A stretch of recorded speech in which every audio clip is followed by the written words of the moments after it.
یونس علیہ السلام سے ایک خطا ضرور ہوئی، لیکن انہوں نے اس کا اعتراف کیا تو اللہ سبحانہ تعالیٰ نے ان کو دوبارہ چن لیا.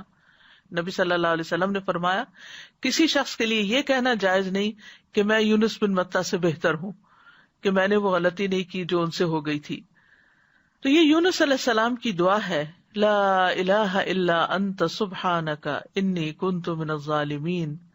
نبی صلی اللہ علیہ وسلم نے فرمایا ذوالنون کی دعا جب وہ مچھلی کے پیٹ میں تھے، یعنی لا الہ الا انت سبحانک انی کنت من الظالمین، جب بھی کوئی مسلمان کسی معاملے میں ان الفاظ کے ساتھ اپنے رب سے دعا کرے وہ دعا اس کے لیے ضرور قبول ہوگی.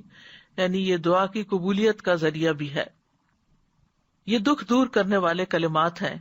رسول اللہ صلی اللہ علیہ وسلم نے فرمایا کیا میں تمہیں ایسی چیز نہ بتاؤں کہ جب تم میں سے کسی آدمی کو دکھ اور پریشانی اور دنیا کی آزمائشوں میں سے کوئی آزمائش آئے تو وہ اس دعا کو پڑھے تو اس کی تکلیف دور ہو جائے گی. تو آپ سے کہا گیا کیوں نہیں؟ آپ نے فرمایا وہ مچھلی والے کی دعا ہے، لا الہ الا انت سبحانک انی کنت من الظالمین، تیرے سوا کوئی الہ نہیں، تو پاک ہے، بے شک میں ہی ظالموں میں سے ہوں. طبری کہتے ہیں کہ سلف صالحین ان الفاظ کے ساتھ دعا مانگتے تھے اور اس دعا کو دعائے کرب کہا کرتے تھے، یعنی تکلیف دور کرنے والی دعا کا نام دیتے. اور لا الہ الا اللہ جو ہے یہ افضل ترین ذکر ہے، اس کے ذریعے بھی بندے کو پریشانیوں اور غموں سے چھٹکارا ملتا ہے. یہاں پر ہم دیکھتے ہیں کہ یونس علیہ السلام کچھ مانگ نہیں رہے، صرف اللہ کی تعریف کر رہے ہیں اور اپنی خطا کا اعتراف کر رہے ہیں. تو یاد رکھیے اہل علم کہتے ہیں کہ دعا کی دو قسمیں ہوتی ہیں، ایک دعائے ثنا اور دوسری دعائے طلب. ایک ہے اللہ تعالیٰ کی تعریف پر مبنی دعا اور دوسری درخواست، یعنی کچھ مانگنا اللہ سبحانہ و تعالیٰ سے یا طلب کرنا.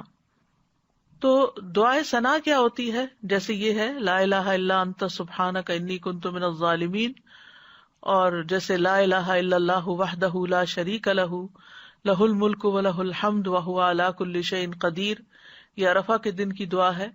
اسی طرح ایوب علیہ السلام نے جو دعا کی تھی انی مسنی الضر وانت ارحم الراحمین، یہ بھی اللہ تعالیٰ کی حمد و ثنا ہے. اور دعائے طلب کیا ہے؟ جس میں انسان اللہ کا ذکر اور تعریف کر کے اس سے کچھ مانگتا ہے، یعنی اسپیسیفک دعا کرتا ہے. تو اس دعا میں ایک طرف لا الہ الا انت سبحانک ہے اور دوسری طرف اپنی خطا کا ارتکاب ہے.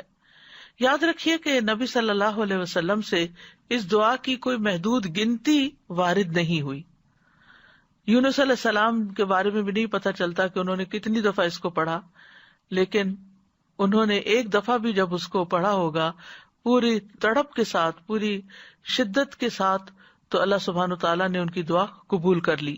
تو اس لیے لازم اپنے اوپر نہ کیجیے کہ 1.25 دفعہ ہی ضرور اس کو پڑھنا ہے یا 100 دفعہ ہی ضرور پڑھنا ہے. جتنی دفعہ چاہیں آپ پڑھیں، چاہے 1,00,000 دفعہ پڑھیں، چاہے 100 دفعہ پڑھیں، لیکن پابندی اس کی ضروری نہیں کہ اتنا پڑھیں گے تو دعا قبول ہوگی. اصل چیز ہے وہ جذبہ، وہ اخلاص، وہ شوق، وہ تڑپ جس کے ساتھ انسان دعا مانگتا ہے. تو اس دعا کے اوپر آپ غور کریں تو اس میں سب سے پہلے لا الہ الا اللہ ہے جو کمال توحید کا بیان ہے، اور دوسرا پھر سبحانہ کا ہے جو کمال پاکیزگی کا اظہار ہے کہ اللہ تعالیٰ ہر عیب اور برائی سے پاک ہے، اور تیسرے اپنی غلطیوں کا اعتراف ہے. یعنی یہ 3 ایسی بہترین چیزیں اکٹھی ہو گئی ہیں کہ جس کی وجہ سے دعا قبول ہوتی ہے.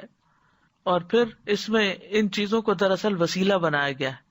اللہ کی توحید کا اقرار کر کے اس کو لا الہ الا اللہ کو وسیلہ بنایا گیا، تسبیح پڑھ کر وسیلہ بنایا گیا، انی کنت من الظالمین اپنی عبودیت کا اقرار کیا گیا اور اپنی غلطی کا اعتراف کیا گیا.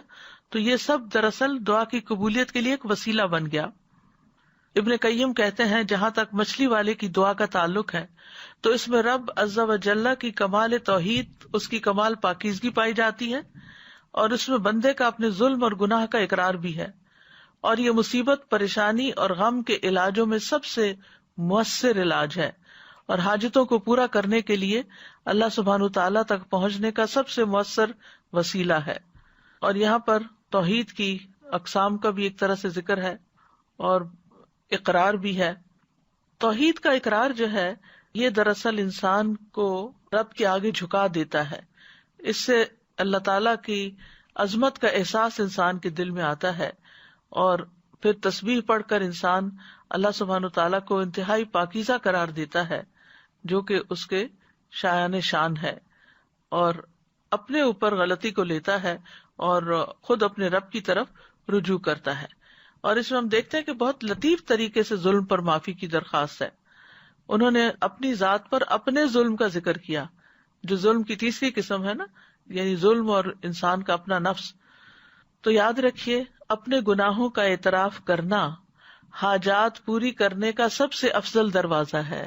اللہ عظیم ہے، کریم ہے، اس کے آگے مسکین بن جائیں، اس کے آگے فقیر بن جائیں، اور ساری قوتوں کا مالک، قدرت کا مالک اسی کو سمجھیں، اور پھر اپنے رب کو تڑپ کر پکاریں تو انشاءاللہ دعا قبول ہوگی، غم دور ہو جائیں گے، حاجات پوری ہو جائیں گی انشاءاللہ.